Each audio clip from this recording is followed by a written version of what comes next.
আসসালামু আলাইকুম এভরিওয়ান। আজ আমি রান্না করে দেখাবো বরবটি সিমের চচ্চড়ি। তো এই বরবটি সিম রান্না করার জন্য কেটে নিয়েছি বরবটি সিম, কাঁচামরিচ, পেঁয়াজ, রসুন এবং বড় চিংড়ি মাছ কুচো করে। তো দেখুন আমি প্যানে তেল দিয়ে দিলাম এবং আমি মশলাগুলো ব্লেন্ডারে মিক্সার করে নেব। তেলটা গরম হয়ে এলে আমি চিংড়ি মাছগুলো খুব ভালো মতো ভাজি করে নিচ্ছি। চিংড়ি মাছটা ভালো করে ভাজি করে নিলে ওই সবজিটার ফ্লেভার হবে অনেক। এখন আমি এর ভিতর বাটা মশলা দিয়ে দিলাম, কাঁচামরিচ, পেঁয়াজ, রসুন। এটা দিয়ে খুব ভালো মতো একটু নাড়াচাড়া করে স্বাদ মতো লবণ এবং হলুদ দিয়ে দেব। দিয়ে ভালো মতো ভাজি ভাজি করে কষিয়ে নিয়ে দিয়ে দিচ্ছি বরবটি, সিম এবং আলু। এর ভিতর আমি সেদ্ধ হওয়ার জন্য সামান্য একটু পানি অ্যাড করে দেব, নাড়াচাড়া করে দিয়ে আমি ঢাকা দিয়ে রেখে দেব। এতে আমি আর কোনো পানি ব্যবহার করব না, এতে আমার রান্না হয়ে যাবে। এই রান্নাটা হবে হালকা ভিজে ভিজে। এটা ভাত অথবা রুটি যে যার সাথে খান খুব ভালো লাগবে।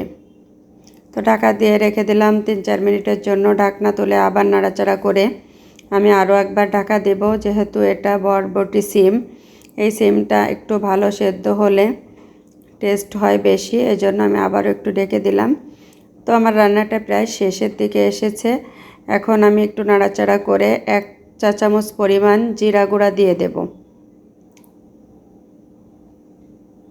1 চা চামচ পরিমাণ জিরা গুঁড়া দিয়ে দিচ্ছি। জিরা গুঁড়াটা দিয়ে নাড়াচাড়া করলেই আমার রান্নাটা প্রায় রেডি। হালকা হালকা ভিজা ভিজা থাকবে। এটা বরবটি সিমের চচ্চড়ি, যে যেটা বলেন। এটা দিয়ে রুটি, ভাত যে কোনোটাই খাওয়া যাবে।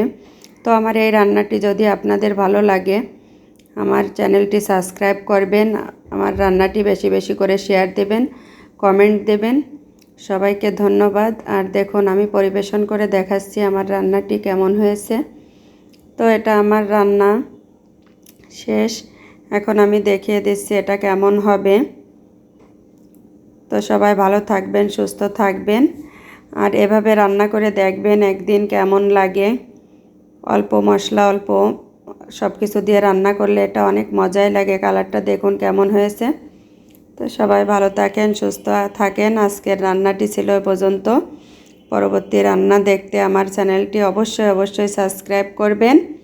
সবাই ভালো থাকবেন, সুস্থ থাকবেন। আল্লাহ হাফেজ।